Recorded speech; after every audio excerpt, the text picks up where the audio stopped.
Good morning. आज हम जिस टॉपिक पे बात कर रहे हैं वो है पीसीओडी। कल चूंकि मैं अपने एक दोस्त से बात कर रही थी तो she told me that I am suffering from PCOD.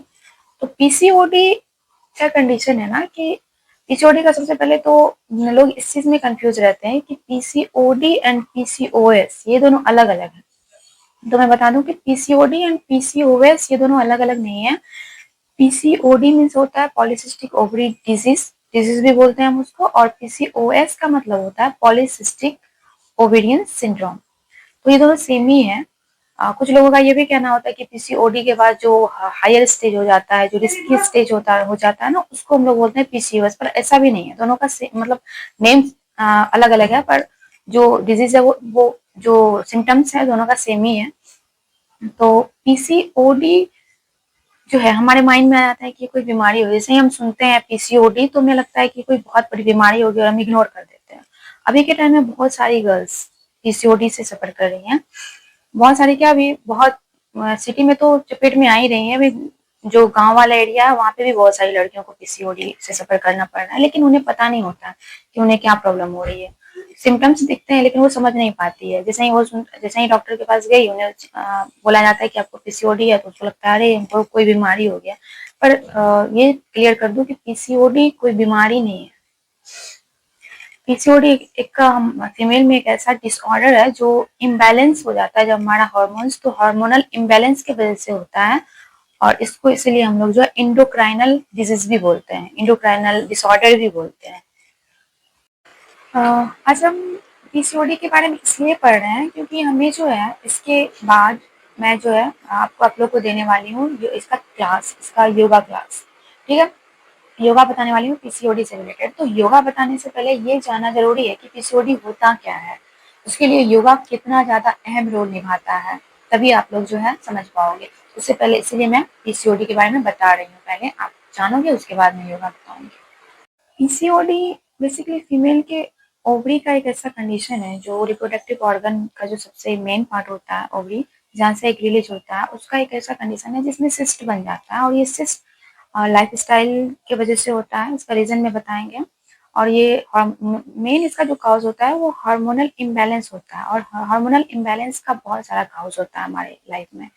तो इसमें क्या होता है कि सिस्ट बन जाता है, और सिस्ट वो डिपेंड करता है मेडिकल कंडीशन पे कि किसका मेडिकल कंडीशन कैसा है, किसके ओवरी में किस टाइप के सिस्ट बने हैं और ये किस लेवल तक पहुंच गया है। किसी का मतलब लोअर रिस्क पे है, किसी का हायर रिस्क पे पहुंच गया है।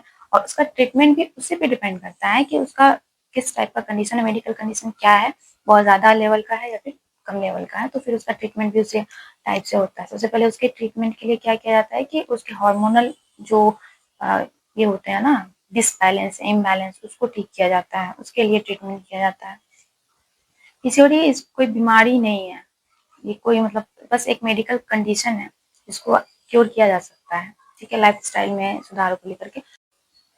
पीसीओडी का सिम्टम्स जो होता है, सिम्टम्स ऑफ पीसीओडी में आता है कि फीमेल में ये फेशियल ग्रोथ होने लगता है, यहाँ पे मूछें वगैरह आने लगती है, यहाँ पे हेयर आने लगते हैं, यहाँ पे हेयर आने लगते हैं, ये बहुत ज़्यादा दिखने लगता है, ये कंडीशन होता है। दूसरा होता है कि पिंपल्स आने लगता है, बहुत भयंकर रूप में बड़े बड़े पिंपल्स आएंगे और वो जल्दी ठीक नहीं होते हैं।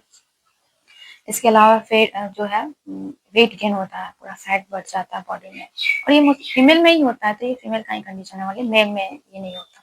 तो फैट बढ़ जाता है, वेट गेन होने लगता है, और वेट बहुत ज्यादा गेन होने लगता है। वो कितना भी कुछ कर ले उसका वेट कंट्रोल में नहीं आ पाता है। मतलब कितना भी डाइट कर ले वो वेट बढ़ते ही चला जाता है, क्योंकि हार्मोनल यहाँ पे हार्मोन्स का खेल होता है। जैसे ही कोई सिम्टम दिखता है हमें ना, जैसे मोस्टली सिम्टम्स में अगर बात करें, चाहे वो किसी शहर की लड़की हो चाहे वो गांव की लड़की हो, तो जो मेंस्ट्रुअल साइकिल होता है उसका इरेगुलर होना, ये सिम्टम सबसे पहले दिखता है। तो सबको लगता है कि कुछ प्रॉब्लम हो गई है, फिर वो जाते हैं डॉक्टर के पास, सोनोग्राफी वगैरह करवाते हैं, फिर पता चलता है कि पीसीओडी है। तो इसका सिम्टम्स की अगर हम बात करें तो एक तो सोनोग्राफी में निकल के आ जाता है कि सिस्ट बन गया ओवरी में। इसके अलावा फेशियल ग्रोथ हो जाता है, पिंपल्स आना स्टार्ट हो जाता है, वेट गेन हो जाता है, स्ट्रेस बहुत ज्यादा होना स्टार्ट हो जाता है। तो ये सारे सिम्टम्स हैं पीसीओडी के। पीसीओडी का अगर हम रीजन का बात करें तो सबसे पहले तो ये क्लियर है कि ये कोई बीमारी नहीं है, बस एक मेडिकल कंडीशन है महिलाओं में, ये कोई बीमारी नहीं है। तो इसका क्या होता है कि हॉर्मोन्स में जो इम्बैलेंस पैदा हो जाता है बॉडी में, उसकी वजह से होता है।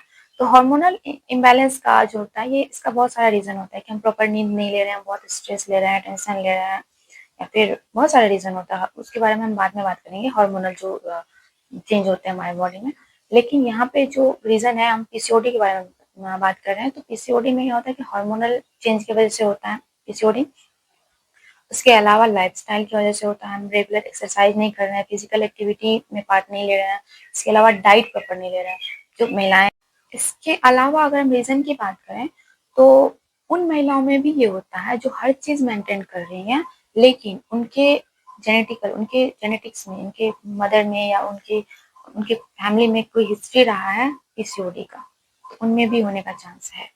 तो इसको हम क्रोमोसोमल डिसऑर्डर भी बोल सकते हैं, क्योंकि ये जेनेटिकली आ सकता है हम लोग के बॉडी में। अगर हम लोग लाइफ स्टाइल भी मेंटेन कर रहे हैं, फिजिकल एक्टिविटी भी कर रहे हैं, हर वो चीज़ कर रहे हैं, ठीक है, अपने हेल्थ पे प्रॉपर केयर कर रहे हैं, डाइट ले रहे हैं अच्छे से, लेकिन फिर भी किसी में हो सकता है, तो ये फिर डिपेंड, ये दिखाता है कि ये जेनेटिकली आया है आपने। प्रिवेंशन एंड क्योर में क्या है कि इसमें प्रिवेंशन ही हो सकता है ज़्यादातर।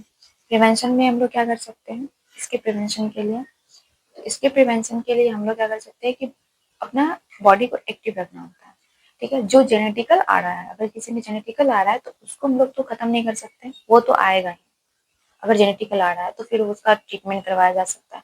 लेकिन ऐसे अगर किसी में लाइफ स्टाइल की वजह से आ रहा है तो हम लोग अपने प्रॉपर डाइट पे ध्यान देंगे, और इसके अलावा फिजिकल एक्टिविटी में हम लोग लगे हुए रहेंगे।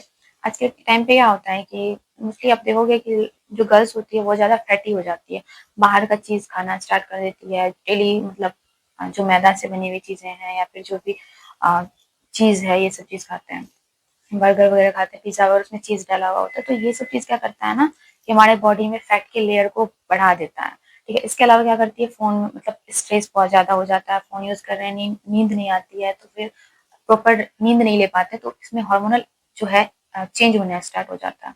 तो ऐसे में क्या होता है कि हार्मोनल चेंज होना स्टार्ट हो जाता है, हार्मोन्स का इम्बैलेंस हो जाता है, ठीक है। क्योंकि ओवरी हमारे मेल ऑर्गन में जो जो टोटल हमारे बॉडी में 9 जो ग्लैंड होते हैं, उस 9 ग्लैंड में ओवरी जो है फीमेल में एक ग्लैंड आता है, ओवरी भी एक ग्लैंड है।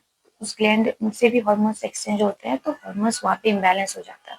तो वहाँ पे जो एग रिलीज होता है, जो सिस्ट बन जाते हैं बहुत सारे, तो एग जो है रिलीज होके हमारे यूट्रस तक पहुँच नहीं पाता है। तो इसके बारे में फिर हम दूसरे दिन बात करेंगे कि क्या पीसीओडी पीसीओडी जो है इनफर्टिलिटी का रीजन हो सकती है या फिर नहीं। तो पीसीओडी, इसके बारे में हम लोग नेक्स्ट क्लास में बात करेंगे।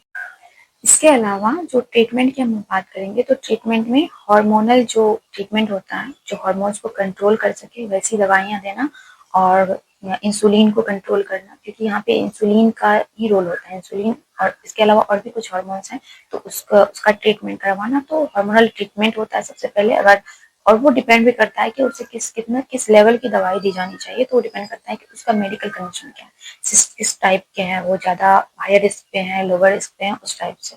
तो ट्रीटमेंट में यही है कि लाइफ स्टाइल को ठीक रखो, प्रॉपर डाइट लो, बाहर का खाना नहीं खाना है, बॉडी को जो है बॉडी वेट को जो है मेंटेन रखो, एक्सरसाइज, योगा एंड मेडिटेशन करो,